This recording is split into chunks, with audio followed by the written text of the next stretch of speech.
East Coast, always in me, Commonwealth, Lil Jon, getting love from my... So yan, start na tayo ng ating weekend ride. So dito ulit kami sa Corniche. Pero ang gagawin namin ngayon is we will go to yung kung saan simula tong track na to, sa pinakadulo, and then we will go straight to Grand Mosque. So yan ang ano natin, duduluhin na natin to. Time check, it's 7:45. So quarter to 8 na, so I hope hindi tayo mabutan ng masyadong init. Ayan. Yesterday pala nag-attend tayo ng FAB, yung community ride cycling festival, FAB cycling festival, but unfortunately I don't know what happened, na-corrupt yung data ng footage ko kahapon. So yung first community ride ko walang pruweba. Anyway, meron pa rin siya tomorrow. I will join another community ride na merong speed limit ba, minimum speed, bukas yun ng umaga. So update ko tayo doon bukas. So ito, kasama ko ulit si Patmo, nandyan lang siya sa likod. Ayun, fight muna tayo, let's go. So ito, malapit na natin ma-reach yung dulo nitong Corniche track na to. Pag-ikot natin dyan, dire-diretso na tayo ng papunta ng Grand Mosque.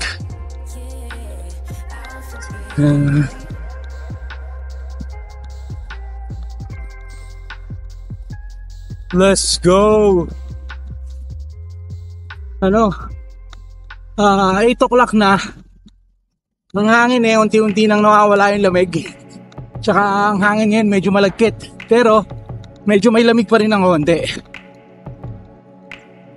Tsaka parang hindi ko lang, windy yata ngayon.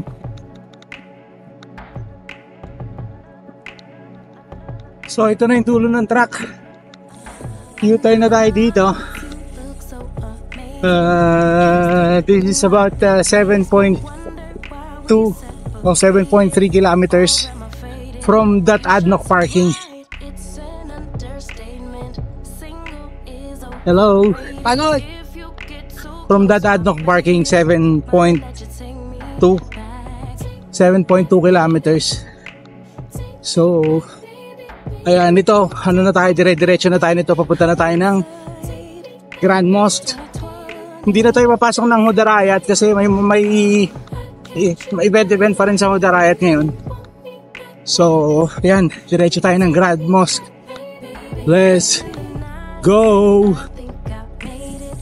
So ayan, dito tayo nakapark sa may site dyan, yung Adnoc site. So kung kayo sa mga natin yan, kung gusto nyo mag-bike dito sa may Corniche, mas okay mag-park dyan sa may bandang Adnoc na petrol station, yung may McDonald's at saka Dunkin Donuts. May malaking open parking doon. Tapos pwede may underpass naman, yung Quiapo Bridge, Quiapo Underpass. Yan, tas tawid na lang kayo dito. Although meron ding parking dito sa may side dito, okay din siya mag-park, pero ako mas preferred ko doon. Kasi nga pagbalik mo doon, yan, pwede kang mag-ano doon, may convenience store doon yung Adnoc. Tapos pwede kang magkape doon sa Dunkin Donuts o kaya sa McDonald's. Yun, suggestion lang naman. Yan ang natin. Malapit na tayo dito sa may dulo. Tapos dito sa itong dulo nito, kakaliwa tayo towards Albadin. Tapos dire-diretso na yun, papuntang Hudarayat. Then dire-diretso pa para diretso tayo dito sa Grand Mosque. Kaya dito yung isang open parking dito. Pwede rin yatang mag-park dyan.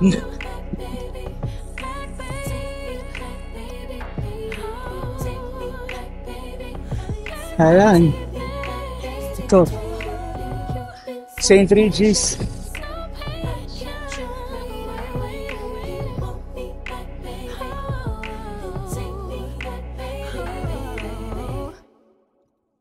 Marami mga joggers. Joggers dito. Ito, St. Regis na to. Tapos, ano ba yung dulo nito? Ayan, Radisson. Radisson Blue. Ito na yung bandang dulo na to. Yan na yung taon na natin yung Emirates Palace. Tapos Etihad Tower.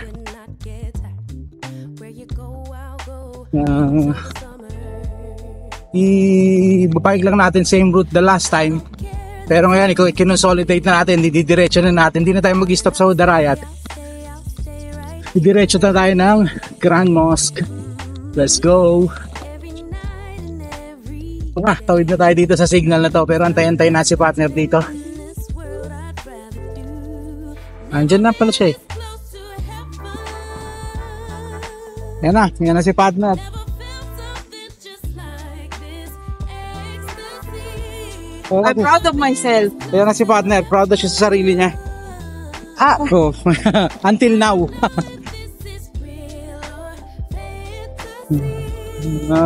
Ito na, dito na tayo sa may papuntang na to, Batin.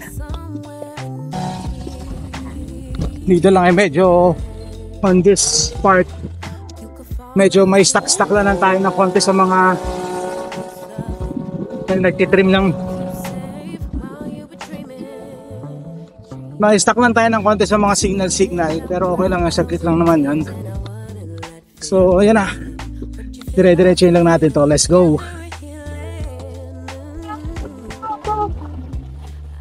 Bakit tayo mo dito? Ayaw mo.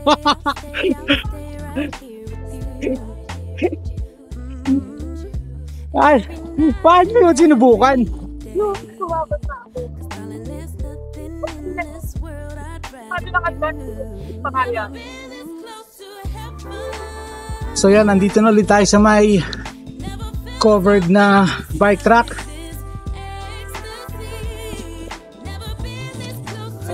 Pasuway talaga. Yeah. So yan, dito na tayo sa may ulit. This is Batin area already. Yeah, diretso lang ulit ito. Yan na nga. So yan, pag nakikita niyo yung magandang mosque dyan, tapos yung underpass na yan, ano na kayo, turn right na kayo, magtatawid na kayo pa kanan. Mas para yung yung kanan din sa dulo kaliwa, tapos yung tuloy-tuloy na ulit yung bike track doon. So ang mali namin noon, dinire-diretso namin to hanggang doon sa dulo, so putol-putol, tapos may mga part na walang bike track, may basta putol-putol siya.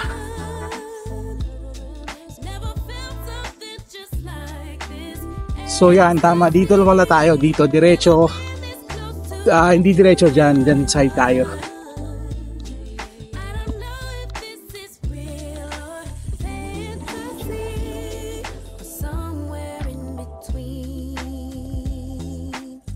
Pero mas maganda kung ditong side kayo sa kabila, kasi dun yung tuloy-tuloy yung bike track. So yan, andito na tayo dito sa may bike track. Ito, tuloy-tuloy na to hanggang Hudarayat na to. Tapos magko-cross lang tayo ng malaking signal dun sa may Hudarayat Bridge. Tapos yun, tuloy-tuloy na yung papuntang Grand Mosque ulit. Let's go. So ito na yung kalsada, yung si Al Mubarak, Khalifa Al Mubarak. Dire-diretso na yan doon hanggang doon sa may sa may Hudarayat Bridge. So let's go. Ayan, pag nakita niyo yung malaking roundabout na yan na may fountain na yan, ibig sabihin tama yung dinadaanan nyo, you're on the right track. Dito na pala yung bawal ng photography. Okay, yan na. So ito, tuloy-tuloy pa rin to. So may nakikita akong mga nagbabike doon, sila sa kalsada dumadaan. So kung dahil hindi pa kami komportable mag yung kasi minsan hindi pa komportable mag dumaan sa may main road. Kaya ito, so meron din namang option na cycle track dito. O yan na yung another fountain roundabout. Yan, so yan, pag nakita mo yan, ibig sabihin you're heading in the right direction. Ang lang dito, napuputo lang to pag may ganyang mga intersection na ganyan. So medyo mga 4 or 5 na makakadaan ka sa mga ganito yung may pwedeng may tumatawid na sasakyan. So pero dito naman kasi bihirang-bihira ang sasakyan, especially pag gantong oras. Kaya tuloy-tuloy lang din siya. Yun nga lang, ang speed mo is hindi masyadong, kumbaga napuputol-putol. Unlike pag doon ka sa kalsada magbike, medyo ang speed mo ma-maintain mo sa speed na kung gusto mo. Ayun, meron na naman isa nagbabike doon. So next time talaga doon, ganyan ang gagawin natin. Diyan tayo, pag pag nag-solo ride lang tayo. Kasi isa ngayon, medyo pagkasama natin si Mrs. medyo madali pa siyang mataranta. Pero nag-i-improve na raw siya. Nag-i-improve na siya, unti-unti na niyang makukuha yung bike niya. So ayan na narating na natin yung Hodarayat Bridge. Ayan na yun. Yan na yung Hodarayat Bridge. So hindi muna tayo papasok dyan. Didiretsoyin natin to hanggang dun sa dulo nito, hanggang dun sa may bandang Grand Mosque side, yung sa opposite ng Grand Mosque. Yung meron tayong full view ng Grand Mosque. Yan na. So Hodarayat Bridge. So tatawid ulit tayo dito sa signal. Tawid tayo dito. Tapos papuntang Khalid Al-Arabi. Bakit pa tayo na trip? Hindi. Ay? So yan, ito na yung start ng ating yung bike track ng Khalid Al-Arabi. Yan, ito yung by saying na excuses don't burn calories. Yan. Bigla kang waan. Ito na yung Khalid Al-Arabi Road towards papuntang the Grand Mosque, Dubai side, papuntang Dubai. Tsaka na rin, approaching na tayo dito sa may yung mga picnic area.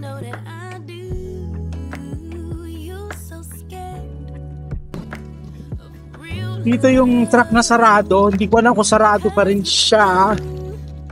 Pero hindi na natin sukal, dito tayo sa loob dadaan.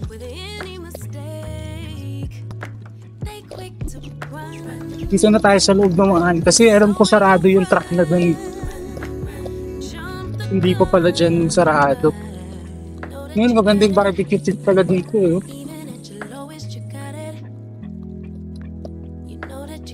Yan, nakapag-picnic na tayo pero banda tong side.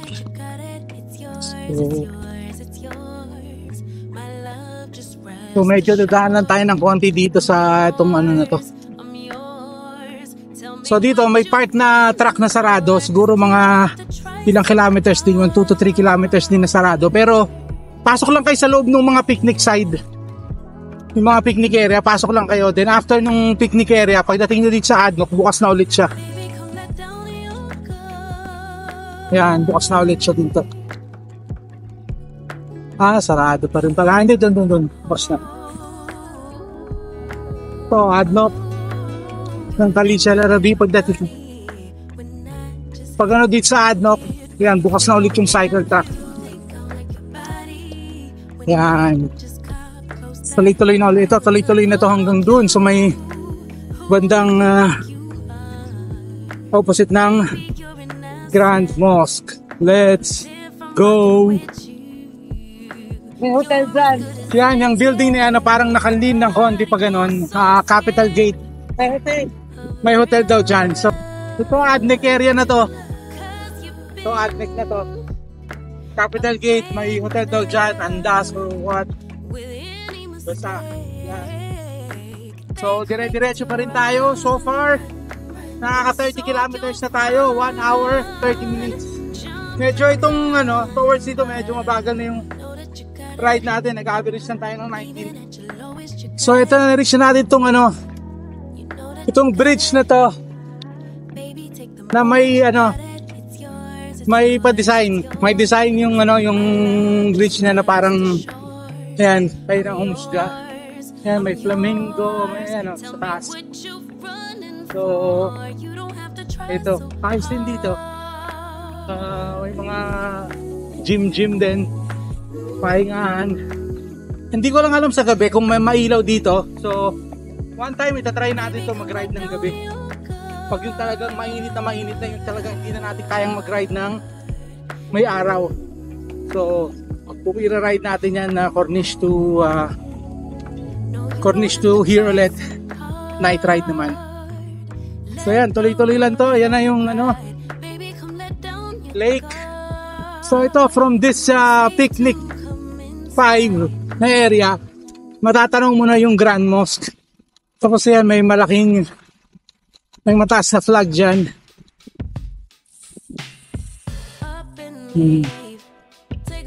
Ayan, so konti na lang ma-reach na natin yung Grand Mosque site.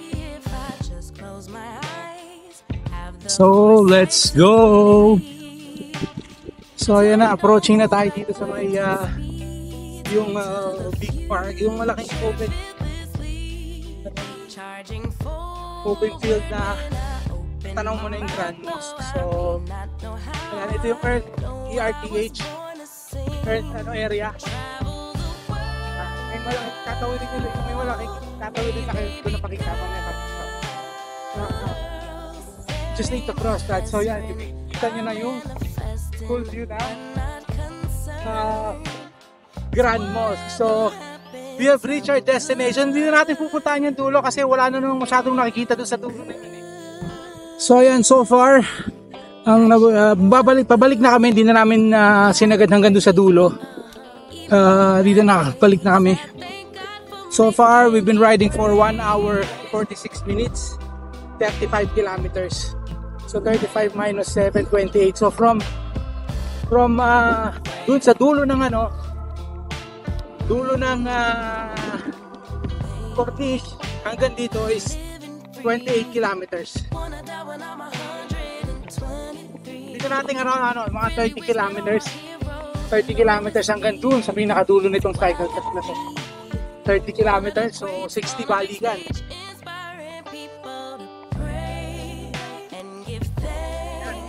So, babalik na kami.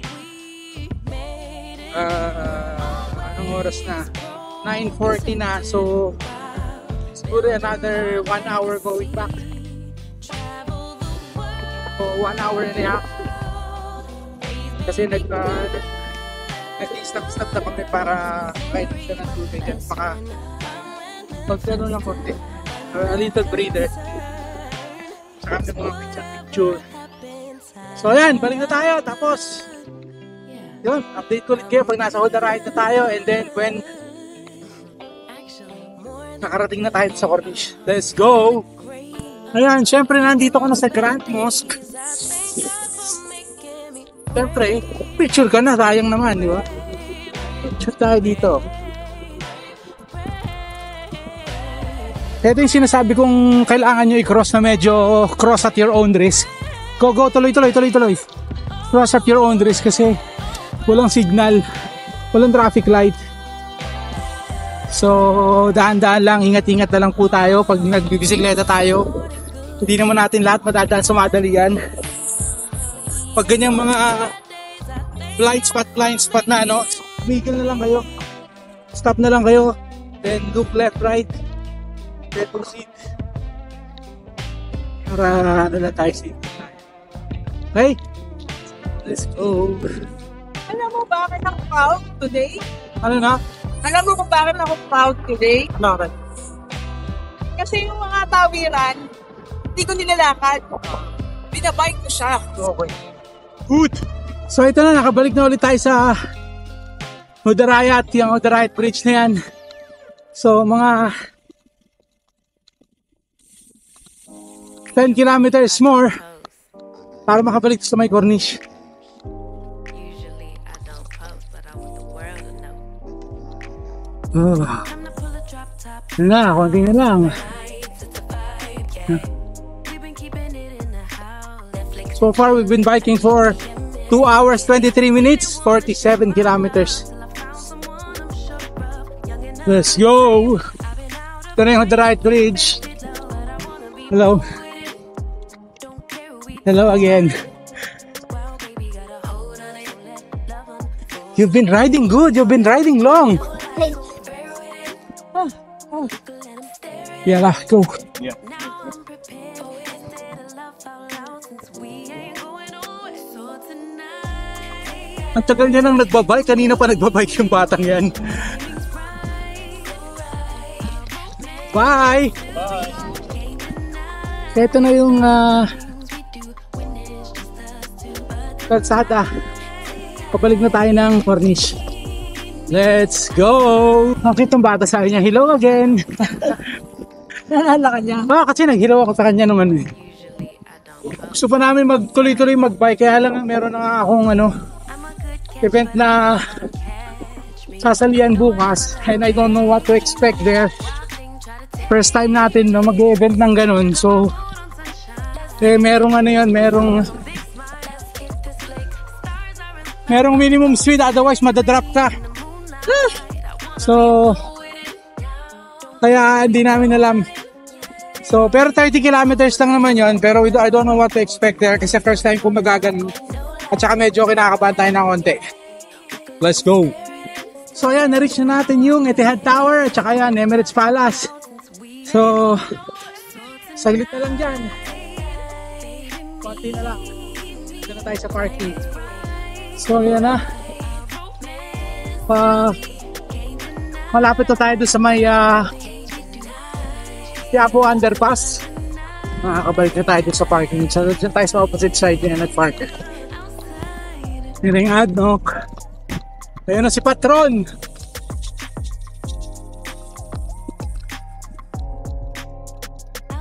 Patron. Yun na pala, tandaan natin si Patron House. You said you want a bad one. Well, baby, I'm as bad as they come. Said you want a hot one. Yeah, you with the hottest under the sun. But be careful what you wish for. Make you eat your words. If I'm more than what you bargain for. Fun to flirt, but promise to deliver. Ayan na. Narating na natin ang Quiapo Underpass. Let's go.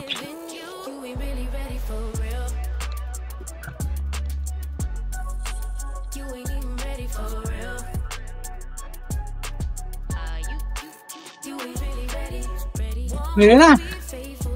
Tapos na. Ito yung parking.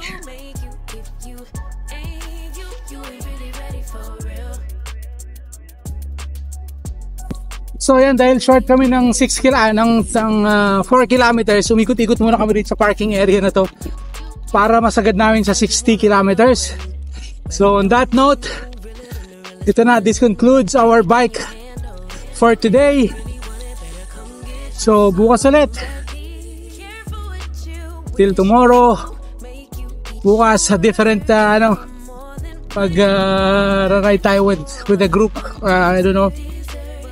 So yan na lang muna ang ating video for today. So if you find this entertaining, interesting, and helpful, please like, share, and subscribe. So nag-bike kami ng 3 hours, 8 minutes, 60 kilometers. So yun lang. See ya!